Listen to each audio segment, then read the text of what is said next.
Queridos, vamos então continuar aí a nossa manhã, e hoje nós estamos aí com o estudo bíblico falando sobre casamento e família, segundo a cultura bíblica, né? E eu quero convidar para que esteja aqui conosco o pastor Davidson, reverendo Davidson, que está aí nos ensinando, nos ajudando, nos orientando a respeito disso. Nós primeiramente vamos orar, depois nós vamos passar a palavra para o pastor Davidson. Tudo bem, pastor Davidson? Bom dia. Bom dia, pastor Aderson. Bom dia a todos os irmãos aqui presentes. Estamos aqui novamente para mais um conteúdo bíblico.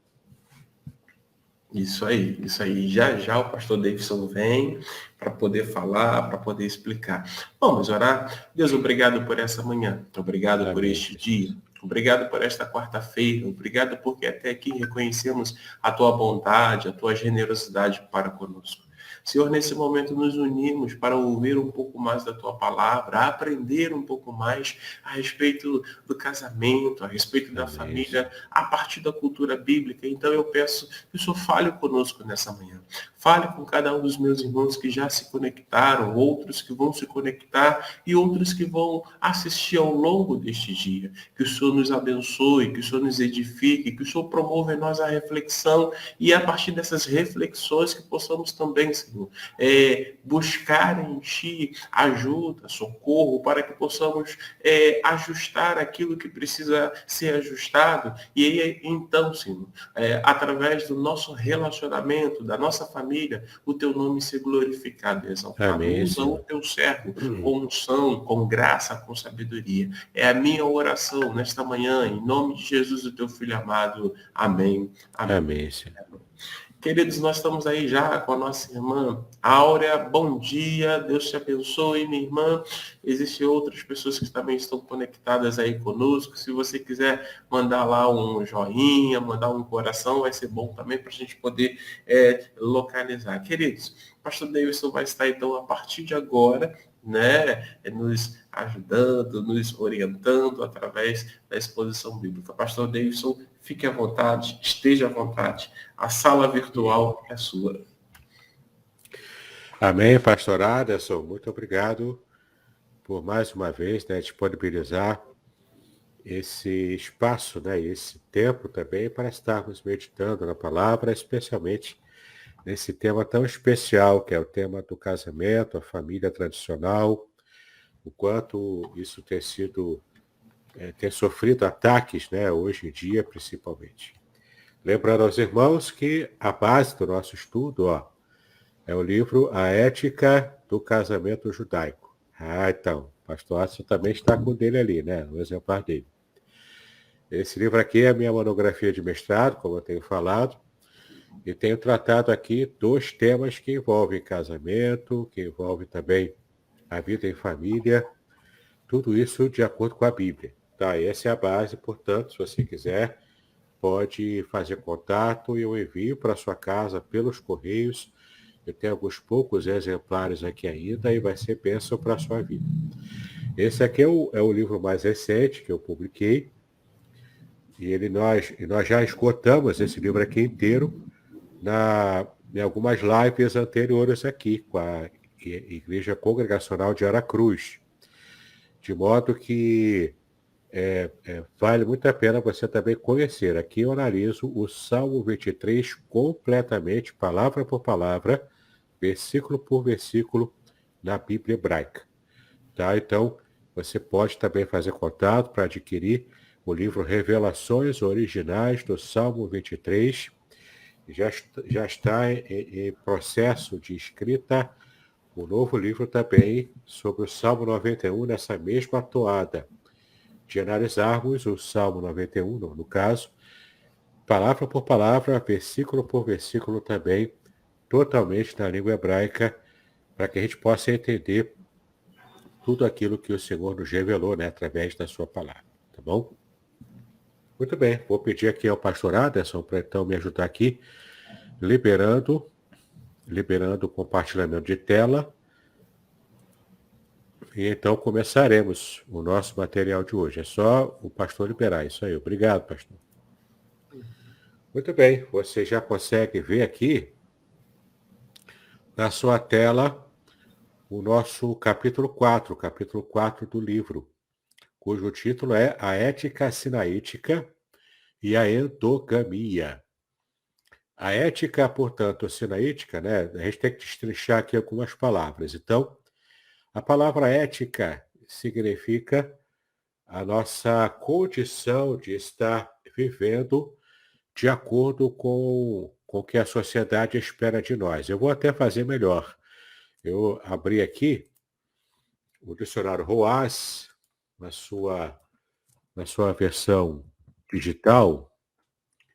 Temos aqui a palavra ética. Você já pode ver na sua tela aí. A palavra ética parte da filosofia responsável pela investigação dos princípios que motivam, distorcem, disciplinam ou orientam o comportamento humano, refletindo especialmente a respeito da essência das normas, valores, prescrições e exortações presentes em qualquer realidade social.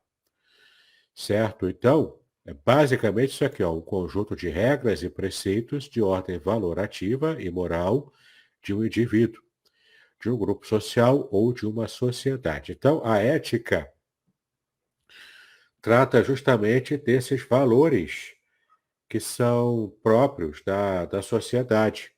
Então, valores para você ser um bom cidadão, para você ser uma boa cidadã.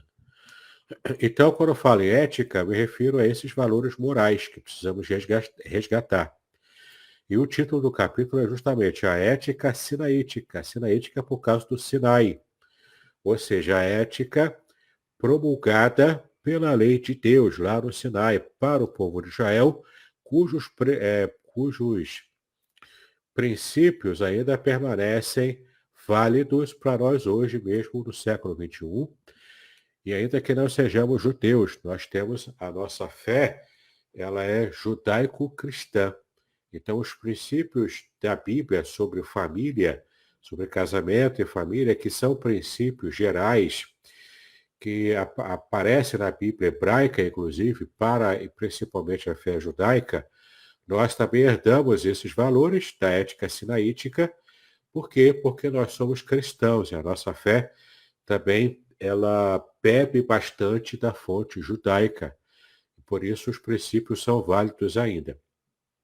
E temos essa palavra nova aqui, ó, endogamia, que muito provavelmente você ainda não deve ter ouvido, né? Provavelmente está ouvindo agora pela primeira vez. Endogamia. O que significa endogamia? Vamos ver aqui também. Endogamia. Então, já chegamos aqui à palavra endogamia, que significa estado de endógamo. Aí até aí morreu Neves, né? Até aí a gente não sabe de nada. Mas vamos aqui, ó, para endógamo. Agora sim vai nos ajudar, ó. Que ou aquele que só se casa com membros de sua própria classe ou tribo, com a finalidade de conservar a sua nobreza ou a sua raça. O interessante é que essa palavra endógamo, ela surgiu na língua portuguesa em 1858. É a primeira vez que essa palavra surgiu.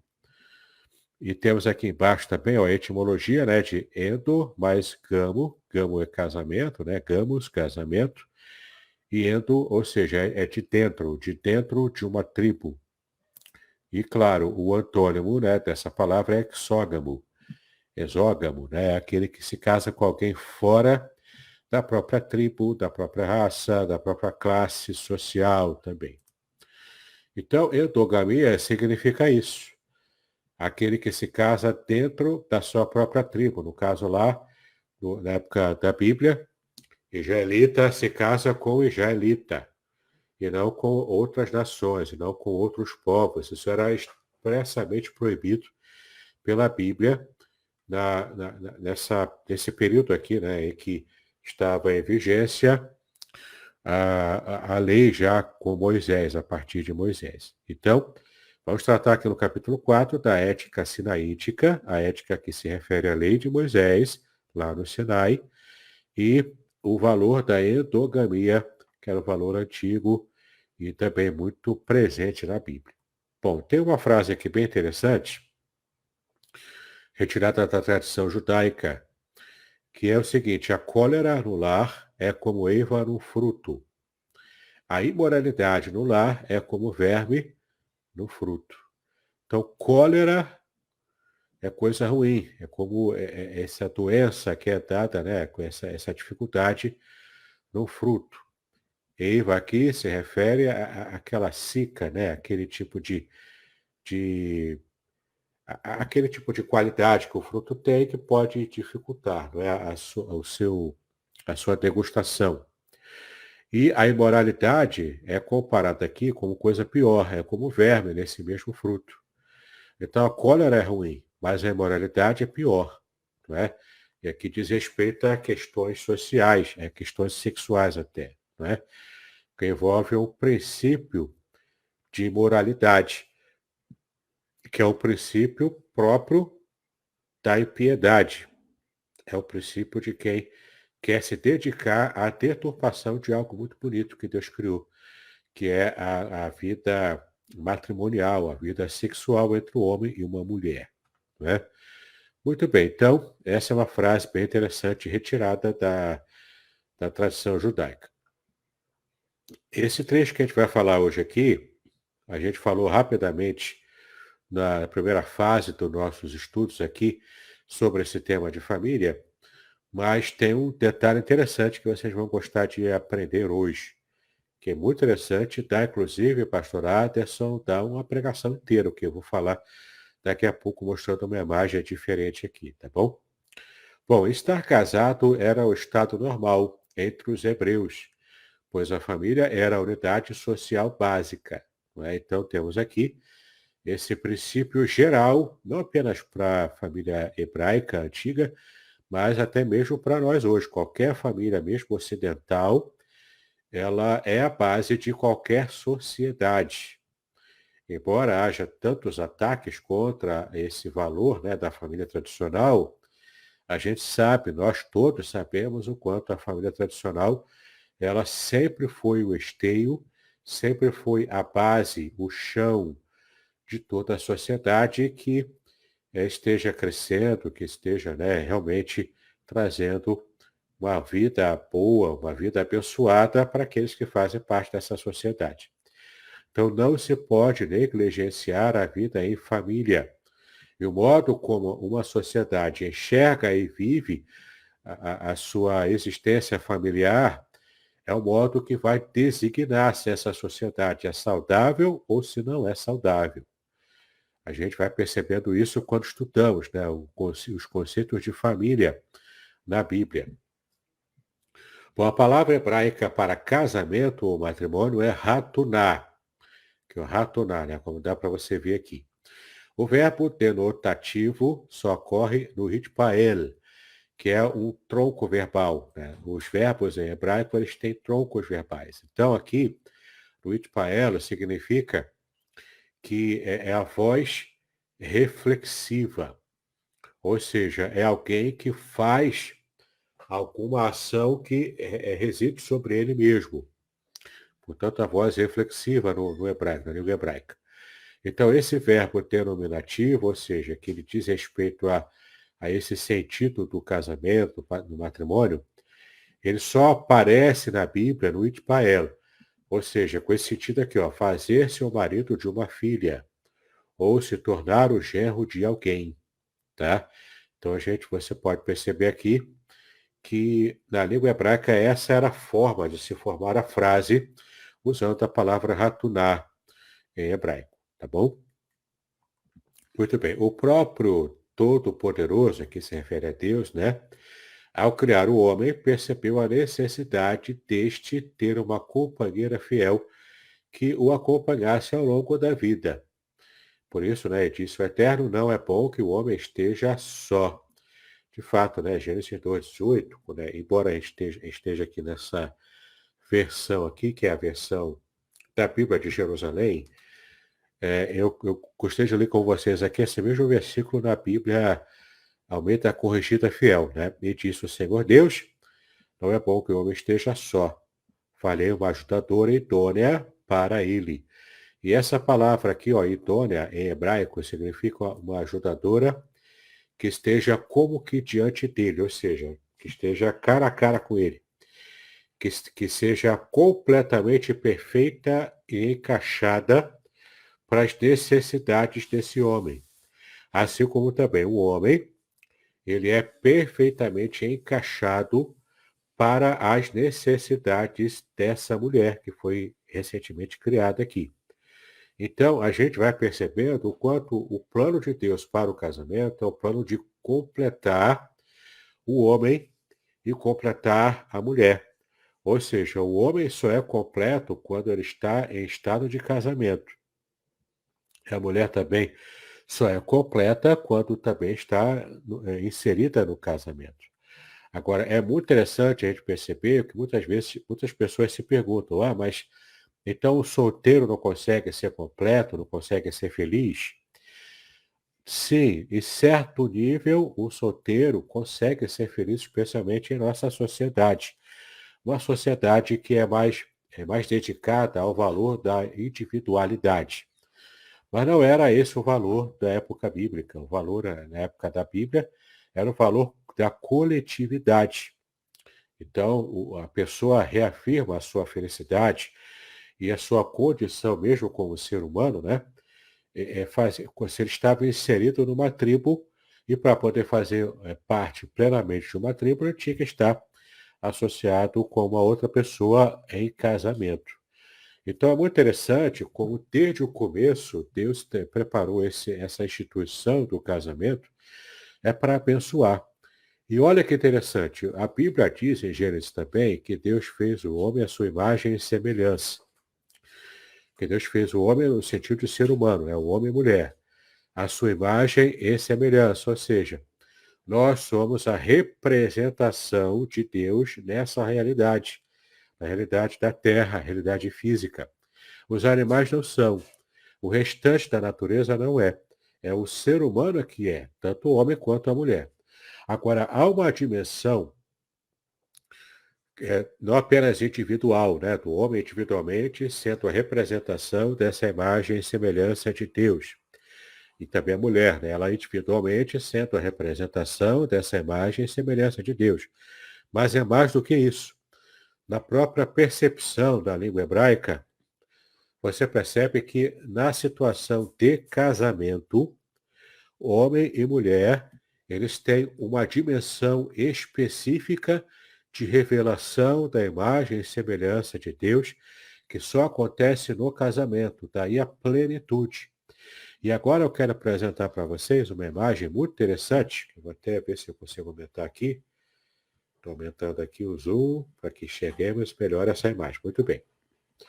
Você percebe aqui que nós temos o caso 1 e caso 2 da imagem, né?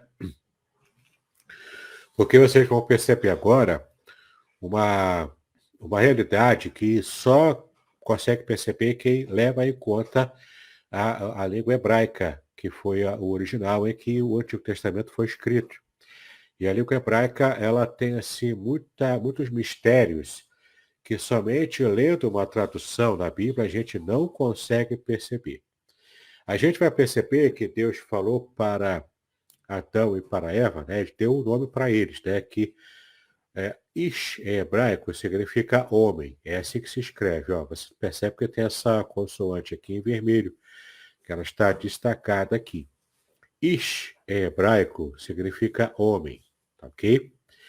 Ishá significa mulher.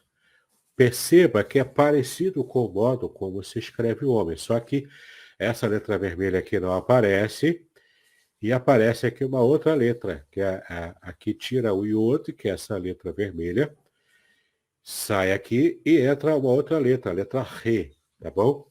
Então, Ish, aparece o iod. Ishá, cai o iod e entra uma outra letra que não existe no homem. A letra Ale, é a letra Re, tá bom?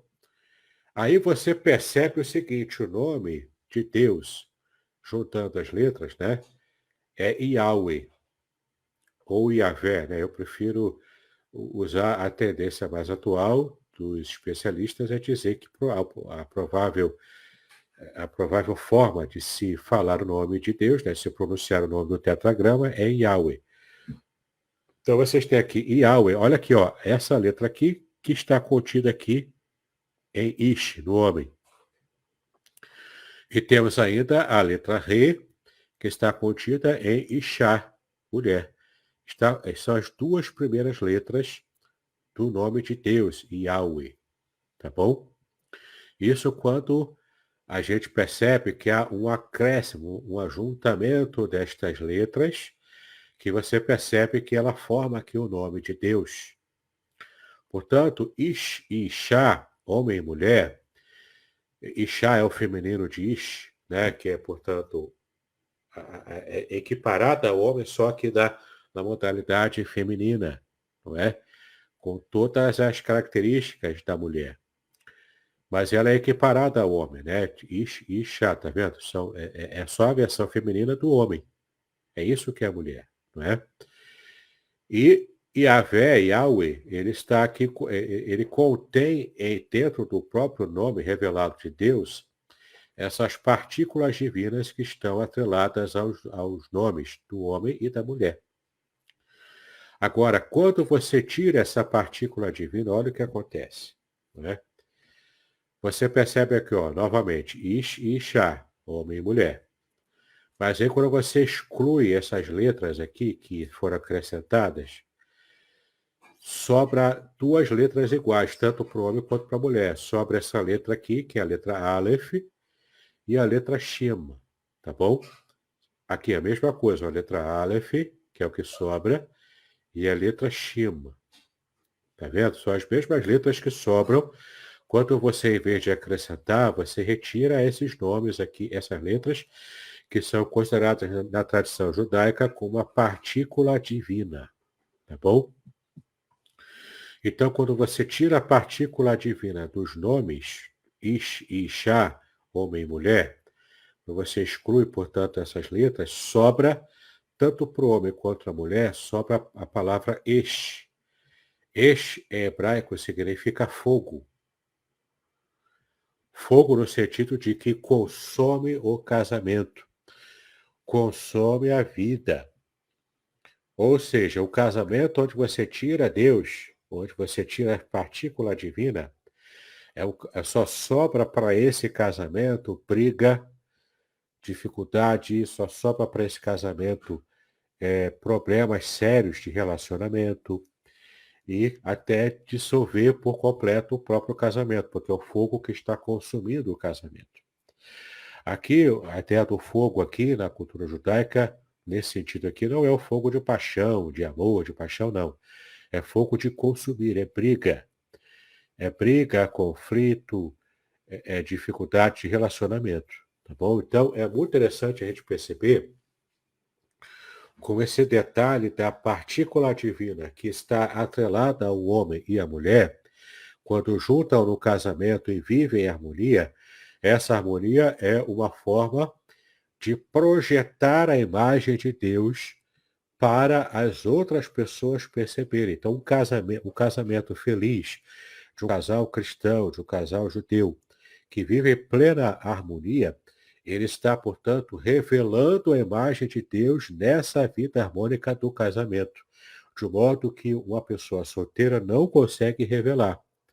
Porque aqui há uma junção, uma complementação do Ish com a Ishá, formando, portanto, apontando para o nome de Deus em hebraico, Yahweh, o nome da aliança de Deus com a humanidade.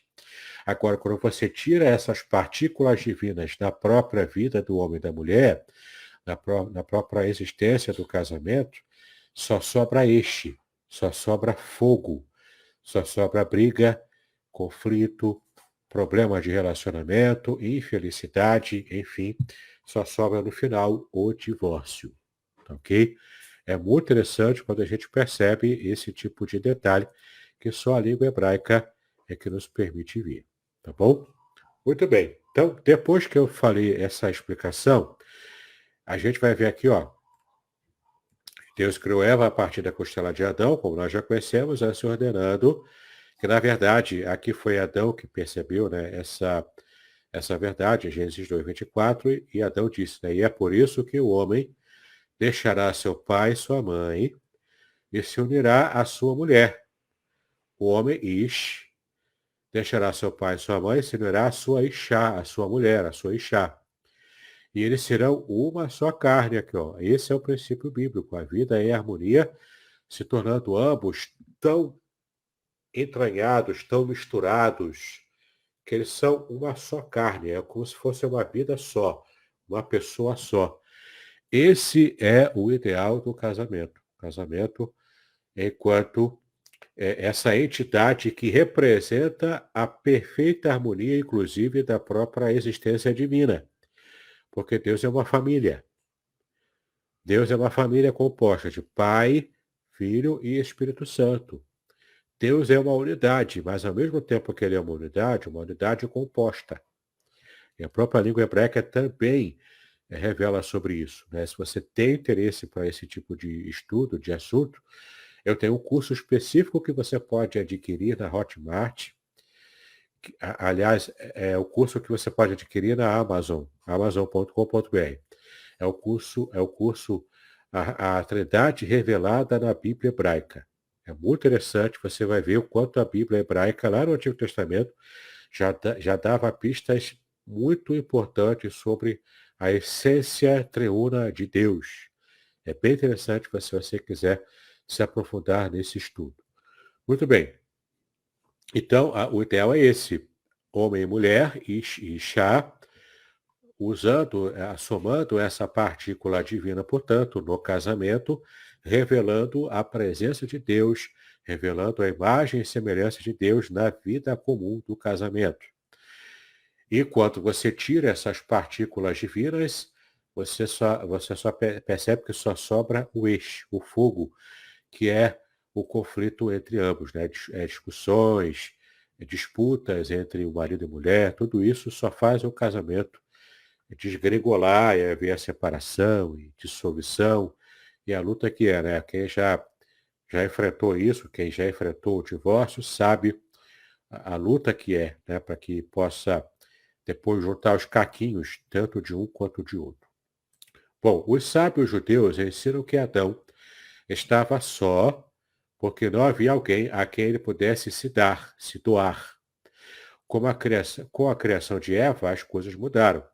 Alguém precisava dele, no caso aqui, Eva precisava de Adão. Ele poderia então se doar à sua esposa, né? Então precisava dele e também do seu amor. Assim como ele precisava também do amor de Eva, da sua esposa. A palavra hebraica para amor, ahav, vem da raiz yahav, que significa dar, o que já indica quão importante é saber doar-se à pessoa eleita do seu coração. Tá? Mais uma vez aqui, os termos em hebraico nos ajudando a perceber o real sentido, no caso aqui agora, de amor na Bíblia hebraica, tá bom? O que a Bíblia ensina sobre amor é isso, é doar-se. Amor é doação. É você ser abnegado, não é você querer já se casar com alguém pensando assim, eu quero me casar porque eu quero que essa pessoa me faça feliz. Na verdade, deveria ser o oposto. Tanto o marido quanto a esposa, né, tanto o noivo quanto a noiva, devem buscar se casar para buscar fazer o outro feliz, de alguma forma. Servir ao outro, amar o outro é servir ao outro, é cuidar do outro, entende? É de fato se doar por completo à pessoa que você escolheu amar. Então, é muito interessante o quanto o conceito bíblico de amor não tem nada a ver com ficar virando olhinho, com ficar vendo o coraçõezinho e né, voando assim, quando você conhece alguém diferente. Isso não é amor. Amor à primeira vista não é um amor que a Bíblia prescreve. A Bíblia não fala sobre esse amor à primeira vista. O que a Bíblia fala é o amor enquanto decisão. Você precisa se decidir a amar. Você decide amar e o sentimento, os momentos né, de sentimento também acontecem. Aquele né, sentimento de amar, aquela paixão, aquela coisa, isso também, claro, acontece, lógico. E na vida do casamento, o casal precisa aprender a reacender essa chama, essa chama no sentido de paixão, de amor, não é? Esse desejo também um pelo outro. Isso, ao longo do tempo, precisa ser reacendido, precisa ser reavivado no casamento. Mas o fato é, o casamento não é só isso, o amor não é só isso. Amar é doar-se. É aquele sentimento de companhia. Você pode contar com o outro, você sabe que o outro está sempre lá para você. E que você também vai estar sempre lá para o outro, para o cônjuge. Não é? Isso é o sentido de amor. Casamento sem o amor nesses termos é um casamento fadado ao fracasso. Tá? Então, é preciso que haja essa cumplicidade, esse compromisso, esse amor, e de vez em quando também essa paixão reacendida, não é? É importante que isso aconteça, porque esse é o princípio bíblico do amor na família, no casamento. Tá ok? Muito bem. O casamento não é uma instituição criada pelos homens, mas sim um mandamento divino. O homem e a mulher, Isha, como nós já vimos, né, foram criados como uma entidade única. Por isso, seu estado natural é a união. E ao se unirem, realizam plenamente a imagem de Deus, como nós já vimos aqui, que eu já expliquei aqui, né, da partícula divina no homem e na mulher, e isso se torna bastante evidente na vida do casamento, quando há harmonia, claro. Né? Quando você tira a partícula divina, só sobra o fogo no sentido ruim. O fogo enquanto briga, enquanto conflito. Muito bem. A Torá afirma o seguinte, a Torá aqui é o Pentateuco, né? São os 5 primeiros livros da Bíblia. Gênesis, Êxodo, Levítico, Números e Deuteronômio. Então a Torá afirma, Deus criou o homem à sua imagem. Na imagem de Deus, ele os criou, homem e mulher. A imagem de Deus aqui ó, abrange tanto o homem quanto a mulher. E percebe que é uma adição aqui, ó, homem e mulher, ou seja, na situação de casamento. Homem e mulher unidos no casamento espelham a imagem de Deus de modo completo, como nós já vimos aqui. Deus então os criou e os abençoou, lhes disse, sejam fecundos, multipliquem-se. Tá bom? Então, o casamento é base para a felicidade tanto do homem quanto da mulher. Dá para ser um pouco feliz sem casamento? Dá. A vida de solteiro tem lá, dependendo do temperamento, se a pessoa consegue viver bem, né? Tem gente que consegue viver bem. Mas não vai também espelhar a glória de Deus, vai também revelar a glória de Deus, né? Vai revelar a imagem e semelhança de Deus também como solteiro, como indivíduo, mas a vida singular, a vida de solteiro, não espelha de modo completo, de fato, a imagem e semelhança de Deus, como Deus projetou para que a gente esteja revelando ao mundo, tá?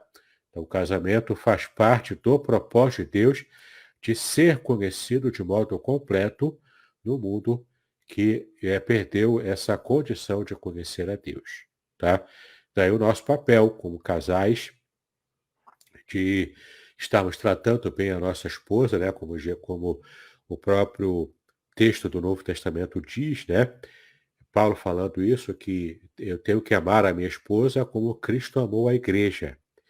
E a esposa tem que estar submissa, não no sentido de ser subserviente, mas no sentido de estar atrelada ao marido e querer, de fato, ser uma esposa idônea, querer ser uma esposa eficiente e equiparada ao marido, para ambos, o marido e a esposa, construírem uma família abençoadora, que vá também espelhar a glória de Deus para o mundo que ainda não conhece Deus. Né? Tal é essa missão, até evangelística, na vida familiar, uma missão abençoadora e evangelística também. Né? A base bíblica para o matrimônio monogâmico, ou seja, o matrimônio, né, o casamento só entre um par e não a poligamia, né? O matrimônio monogâmico está na própria Torá. Percebe aqui em Gênesis 2, 18 e 24. Nós vamos ler aqui agora, ó. Gênesis 2, 18 e 24. E disse o Senhor Deus, não é bom que o homem esteja só, farei uma ajudadora idônea para ele. como nós já vimos também, né? Uma mulher equiparada ao homem, que esteja como que diante dele, tete a tete, cara a cara, sem estar sendo diminuída ou até se sentindo superior, né? Os dois, ambos estão em igual condição perante Deus, tá bom? Versículo 24, portanto, deixará o homem, o seu pai e a sua mãe, aqui Adão falando novamente, né? E apegar-se à sua mulher, e serão ambos uma carne, né? Serão ambos, como indivíduos, formando uma única entidade, sendo uma carne só, tá? Isso é o casamento. Então, essa é a base para o matrimônio monogâmico, o casamento entre o homem e a mulher, e ponto. O que entra depois disso é gambiarra, né? Como o pessoal diz aí. A poligamia, no entanto, era comum, era tolerada, apesar de não ter sido enfatizada ou até é, recomendada, né, na Bíblia. Mas ela era tolerada, porque era uma condição que infelizmente se tinha antigamente, né? Vamos ver aqui os versículos, olha só. Juízes e segundo Samuel. Juízes 8:30, e teve Gideão 70 filhos que procederam dele porque tinha muitas mulheres. Então, qual é a lógica aqui? A lógica matemática, né? Quanto mais mulher, mais filho essas mulheres poderiam dar. E quanto mais filhos o homem tinha, melhor era para o Israel antigo. Essa era a lógica, até a matemática, né? Porque isso ia ampliar a prole, o que era muito importante no mundo antigo, ter um exército, especialmente de homens, que pudesse guerrear nas constantes guerras que estavam acontecendo na época do Antigo Testamento. Mas essa é uma lógica humana, tá bom? Que não encontra respaldo total na Bíblia. O valor bíblico é da monogamia mesmo, ok? Segundo Samuel 5:13, tomou Davi mais concubinas e mulheres de Jerusalém, depois que viera de Hebron, e nasceram a Davi mais filhos e filhas. Nessa mesma lógica aqui, a lógica matemática para se ter muitos filhos e filhas, que era um valor importante na época bíblica. Tá? Por isso que ela era tolerada. Poligamia era tolerada. Claro, poligamia apenas masculina, feminina não é? Na época bíblica, não existia esse papo de Dona Flor e seus dois maridos. Era um marido só com várias flores. Era assim que era a lógica do Antigo Testamento. Tá? Mas a suposição implícita, né, com respeito à poligamia, que está aqui no Salmo 128, Provérbios 12:4, nós não vamos ler, né, por questão de tempo, e também Provérbios 31. Todos esses textos aqui fazem referência à suposição implícita da monogamia como sendo o valor bíblico que Deus realmente aprovava, como de fato aconteceu lá com Adão e Eva, né? Muito bem. Os profetas usaram o matrimônio como a figura do amor de Deus para com Israel. Você pode ver aqui, né, nesses versículos aqui também. Eles falando sobre o casamento, especialmente Oséias, né, que tem assim, um drama familiar muito peculiar, e Deus quis que fosse assim, mostrando para Oséias o quanto ele estaria prefigurando o amor de Deus por Israel, mesmo Israel sendo comparado aqui com essa esposa adúltera, não é? E o quanto isso traz sofrimento para o marido, né, que tem a esposa adúltera, mas que ele ainda ama e quer salvar o casamento. E no caso aqui, Deus sendo espelhado por esse marido e Israel sendo espelhado por essa esposa adúltera, no caso aqui com a idolatria com outros deuses, né? Então é uma figura muito forte. Moisés pagou um preço alto para poder prefigurar profeticamente esse amor de Deus por Israel, pelo seu povo, um povo infiel, né? Matrimônios que envolvessem parentes próximos, que é a endogamia, né? Menos os primos com irmãos, foram proibidos. Ou seja, muito próximos, não. Mas dentro da própria tribo, sim. Tá? Esse era um valor importante. Você pode ver Levítico 18, é todo o capítulo, né? E todo o capítulo 20 também, que fala de algumas restrições aqui, tá? Mas a endogamia era importante para o Israel na antiguidade. As crianças eram consideradas uma bênção. Como a gente viu aqui nos versículos, né? Muitos filhos, muitas bênçãos.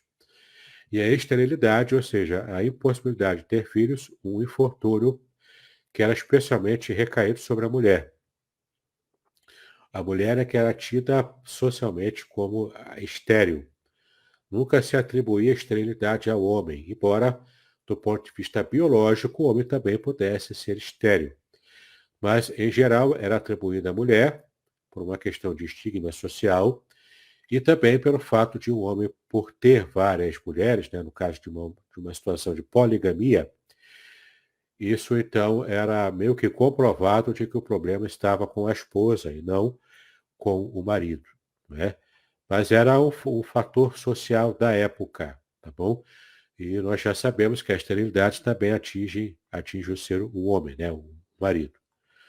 Bom, Josué advertiu claramente a Israel contra matrimônios com os cananeus nativos para que isso não se tornasse uma armadilha para o povo de Deus, porque, de fato, quando havia casamento com povos pagãos, também se atrelava ao casamento a adoração a deuses pagãos. E isso era terrível, né? Isso era muito combatido no texto bíblico. A nação de Israel já tinha testemunhado o valor questionável de matrimônios contraídos para resolver problemas entre povos, no caso dos filhos de Jacó e Siquém, o Eveu, que tinha violado a santidade da casa de Jacó. Situações aqui até de escândalo social. O próprio Salomão também, né? A gente vai ver aqui, ó. No entanto, uma vez que Salomão se estabeleceu no trono de Israel, começou a prática de matrimônios contratuais para propósitos políticos, como rei, né? Fazendo alianças com povos ao entorno lá de Canaã. E isso trouxe a derrocada total e completa para Salomão. Ele começou muito bem, tinha tudo para dar certo como rei, para ser um dos melhores reis de Israel, tanto ele quanto Davi, o seu pai, mas infelizmente ele caiu por causa da poligamia, que trouxe para ele também essa forma mais aberta para encarar a adoração aos deuses falsos por influência das suas esposas. O mesmo aconteceu com Acabe e tantas pessoas, né, do Antigo Testamento. O matrimônio teve importantes consequências familiares e tribais. Se a mulher, por exemplo, provasse ser insatisfatória ao marido, ela voltaria à casa do pai, o que causava uma série de hostilidades entre as famílias. Portanto, era muito importante que houvessem famílias que, de fato, tivessem harmonia, né? Um relacionamento harmônico entre marido e esposa. Que quando não tinha problemas sociais acarretava, inclusive hostilidades e até violência. O procedimento natural, então, era que as famílias envolvidas estabelecessem as condições para a união. Por isso que havia o casamento arranjado entre familiares. Era um contrato, né? Era como se fosse um negócio, um contrato mesmo feito. E o amor iria nascendo à medida que o noivo e a noiva iam se conhecendo e convivendo. Daí surgiram os casamentos arranjados, tão comuns ainda hoje no Oriente Médio. Isso não excluía automaticamente o consentimento do casal, né, o jovem casal. E casamentos por amor também eram possíveis, apesar de raros. O marido era tido como senhor, o dono da esposa, mas esta não era uma norma absoluta. Quando o marido era incorporado à tribo da esposa, as crianças eram consideradas como pertencentes à tribo ou família dela, ok? Você pode também, depois, vendo aqui os versículos para comparar. O noivado entre os israelitas antigos era um acordo que estabelecia deveres e era considerado uma parte do matrimônio. O dote deveria ser pago aos pais da noiva. O dote é o pagamento que o noivo paga aos pais da noiva pelo privilégio de se casar com ela, não é? Eu costumo brincar dizendo que esse estilo de dote não existe mais na nossa sociedade ocidental, claro. Mas existe na sociedade oriental ainda. No Oriente Médio ainda existe o dote. Mas o dote que nós pagamos hoje para casar é diferente, não é? É o dote com impostos, é o dote com esforço para manter bem a sua esposa, né? O dote também que pagamos mais diferente, certo? Bom, o dote deveria ser pago aos pais da noiva e este era o elemento central do noivado. O noivado consistiu em uma determinação das condições do matrimônio na presença de testemunhas. A união poderia acontecer alguns meses ou até mesmo anos depois do noivado. a deslealdade dos noivos também é considerada como adultério. A lei, inclusive, prescreve isso. É bom a gente dar uma olhadinha aqui, né? Deuteronômio 22, 23. Quando houver a moça virgem, desposada, ou seja, noiva, né?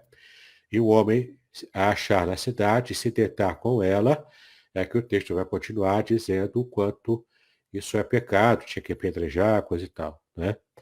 Então, era realmente proibido, tá? Em situação de noivado, que é o desposamento, antes do casamento, antes de consumar o casamento, com a união conjugal, né, dos dois, com o ato conjugal,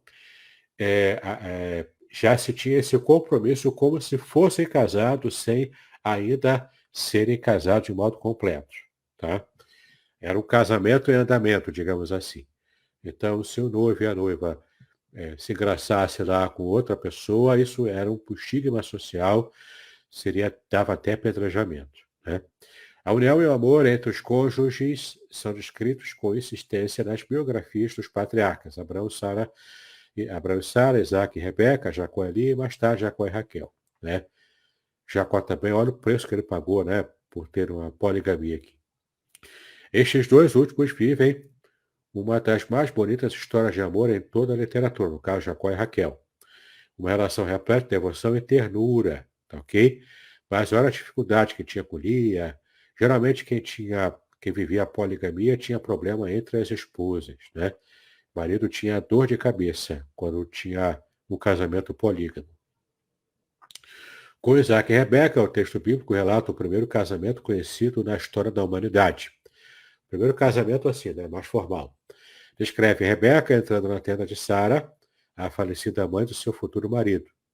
O Midrash, que é um registro da tradição oral, da tradição judaica, né?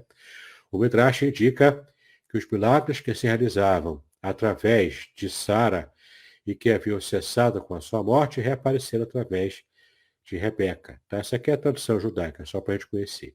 Tá bom? Muito bem, terminamos então a nossa aula de hoje. Quero agora abrir aqui o espaço para que o pastor Aderson agora esteja coordenando aqui esse momento de perguntas e respostas desses minutinhos que temos ainda. Oi, queridos, bom dia. E aí, nós temos alguns irmãos que estão participando, como a Elisel, a Dora, o Francisco Vilela, também o Sérgio, a Cris também está participando, a Áurea. Vocês têm algum pedido, alguma pergunta? Se quiser, pode colocar aí no chat. Pode fazer a sua pergunta aí no chat para que possamos esclarecer, né, a respeito do estudo que foi dado hoje. Ok? Enquanto algum irmão aí se prepara, eu estava aqui ouvindo, né, a exposição, o estudo, e achei interessante quando o pastor Davidson colocou aquela imagem lá em hebraico, né? Sim. E aí tem lá a questão das letras, né? E é interessante. Se quiser, eu coloco de volta aqui, ele está aberto aqui. Pode, por favor.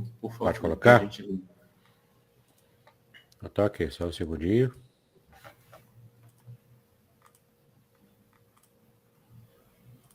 Isso aí, a imagem. Isso, essa imagem mesmo, né? E eu achei interessante porque o que eu percebi, né? Na primeira imagem, no primeiro caso, ali digamos assim, uma revelação, né? Onde a gente consegue perceber que Deus de fato está junto. Aquela palavra que aparece lá em Eclesiastes, um cordão de 3 dobras não pode ser arrebentado, né? Porque Deus não só está junto, como ele estabelece o equilíbrio, ele estabelece as conexões. Exato. É isso mesmo, pastor Davidson?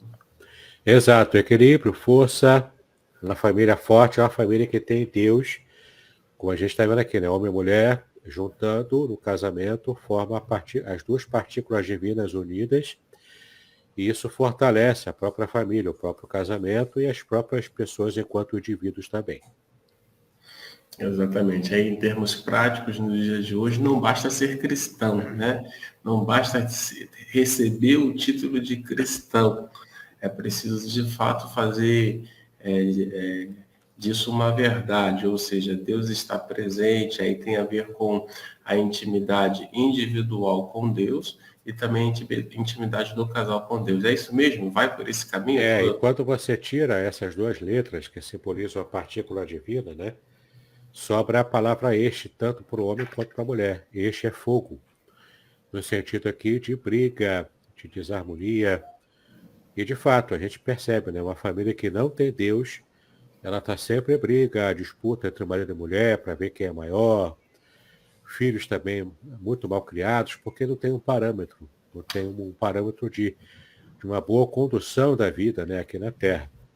Então, uma família que não tem essa estrutura, a estrutura que é a presença do próprio Deus na vida familiar, é uma família que, infelizmente, está fadada ao fracasso. Embora algumas famílias, não, por exemplo, não tenham Deus, mas pelo menos têm os valores que são valores cristãos, valores judaico-cristãos, né? Então, eles ainda que não tenham propriamente Deus, confessamente, né, como creem em Deus, mas se tem os valores que a Bíblia ensina, também consegue manter uma família equilibrada, tá?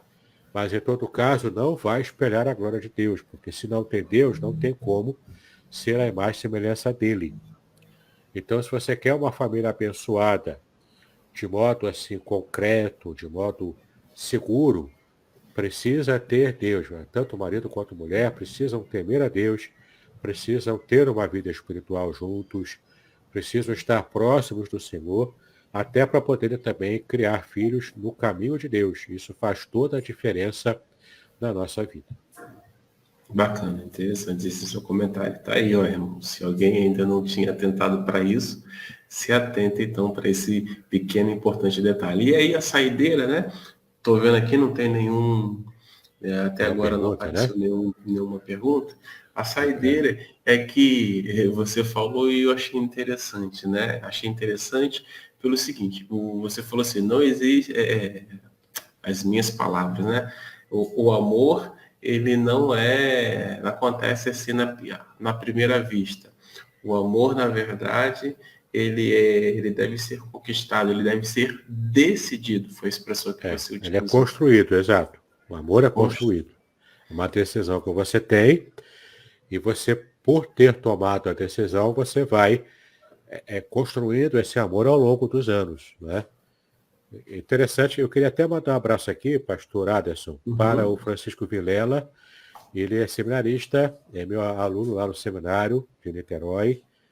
E também o Sérgio Monteiro. Se o irmão Sérgio Monteiro for quem eu estou pensando, ele é uma pessoa também tarimbada na internet. Eu não sei se é ele. Pelo menos tem o mesmo Uhum. nome, né? Sérgio Monteiro. Conhecedor também profundo do hebraico, se for esse irmão aqui, tá? Mas caso não seja, caso seja só uma coincidência, né, de ter o mesmo nome, em todo caso, também, um bom dia a todos, Deus abençoe a todos nós, né? Bom dia, Deus abençoe vocês. É um privilégio tê-los aqui na nossa página, tê-lo aí conosco na parte da manhã, através desse estudo abençoado do pastor Davidson. Volte virtualmente outras vezes, né? Isso aí. Só na Então, quarta-feira, né? Se Deus quiser. uhum.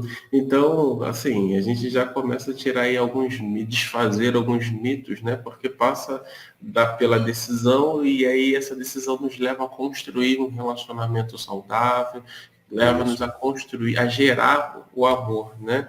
E aí faz sentido, então, que quando uma família tem Deus, que começa a construir esse amor, né, com base no próprio Deus, e aí, como você falou, torna-se uma família abençoada e também abençoadora. Exato. Muito bacana, muito bacana. Queridos, estamos chegando aí ao final da nossa aula de hoje. Agora aqui, Ainda ó. não tem exatamente, ó, pastor Davidson lá mostrando, ó. Quem ainda não tem este livro, eu sugiro, eu indico, né, esse livro para você ler. Ele está fazendo só uma passagem rápida, mas esse livro aqui tem muito mais conteúdo que você vai poder folhear. Você que gosta de pregar, de ensinar, principalmente naquele período que fala sobre a família, o período do mês de maio. Então, ó, já fica aí a indicação desse livro, não é, pastor Davidson? Isso aí. Esse é o livro que vai realmente trazer todas essas informações para você daqui para baixo, né? A gente vai avançar ainda nos capítulos aqui e o quanto a gente vai aprender o que a Bíblia ensina de valores importantes para a família, para o casamento, enfim, para a nossa vida. Ok, então vamos encerrar, né, aí a nossa live desse dia, e quero te incentivar, te encorajar, te estimular a que você possa construir o seu amor enquanto família, enquanto casal. O pastor até Davidson falou de tempo em tempo é bom dar lá uma renovada, né? De tempo em tempo é bom tá lá, né? Para que ele não caia na mesmice, não caia no dia a dia. Então, eu quero te incentivar a continuar construindo o seu relacionamento, o seu casamento, e quero te incentivar a buscar sempre a intimidade com Deus para que seja abençoado e abençoador. Amém. Pastor Davidson, considerações finais e depois, de gentileza, faça a oração final. Amém. É um prazer novamente estar aqui com vocês, né? Toda quarta-feira estamos juntos aqui, de 7 às 8 da manhã, fazendo essas lives de conteúdo bíblico para para a bênção, né, da sua vida, para o seu conhecimento. Adquira o livro, se você quiser, faça contato. Meu WhatsApp é 021 aqui no Rio de Janeiro, 998585402. E eu terei prazer em responder você, te explicar como é que faz, para você adquirir e envio para você o livro pelos correios. E vai ser uma bênção para a sua vida, tá bom? Se quiser a versão digital para Kindle, também você pode adquirir também lá na Amazon. Na amazon.com.br você acha lá a Ética do Casamento Judaico. Então, grande prazer estar novamente aqui com o pastor Ada, são os irmãos da Igreja Congregacional de Aracruz. E um grande abraço a todos. Amém. Ora por nós, e eu agradeço também a sua presença, a sua participação, que sempre nos abençoa e nos edifica. Amém.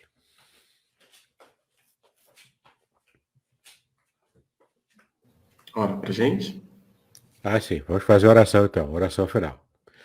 Pai, nós te exaltamos pelo privilégio que nós temos em estar, ó Pai, novamente estudando a tua palavra. Pedimos a tua graça constante para a nossa vida familiar, para o nosso casamento. Aqueles, ó Pai, que têm talvez dificuldades no casamento porque se afastaram dos princípios da tua palavra ao longo do curso da sua vida familiar. Pedimos a tua graça, a tua misericórdia, aqui, para que volte a harmonia do lar. Alguns, ó Pai, que talvez tiveram seus primeiros casamentos desfeitos por algum motivo. Pedimos também a tua graça, o teu perdão e a tua bênção para a vida, ó Pai, de todos nós que desejamos ter uma vida familiar abençoada. Então, cuida de nós, nos ajuda a compreender os princípios e colocá-los todos em prática. Assim pedimos a tua bênção, em nome de Jesus, hoje e para sempre. Amém e amém. Amém, queridos. Até a próxima quarta-feira com esse estudo, casamento e família, segundo a cultura bíblica. Amanhã nós teremos a nossa manhã com Deus. Na sexta-feira também a nossa manhã com Deus. E sexta-feira, amanhã e sexta-feira, se Deus quiser, teremos também visitantes, teremos também pessoas que estarão contribuindo, tá bom? Grande abraço, Dora, um beijo no seu coração, Dora. A Cris só fala em você, só fala sobre a sua vinda. A Cris está me deixando sem cabelo, ó como é que já tá ralo. Só fala em você, Dora, só fala em você. Não vemos a hora de chegar em setembro. Queridos, um beijo no coração, Pastor Davidson. Deus te abençoe rica e Amém. abundantemente. Shalom a todos, viu? Shalom, pastoraço, Shalom. shalom a todos. Shalom.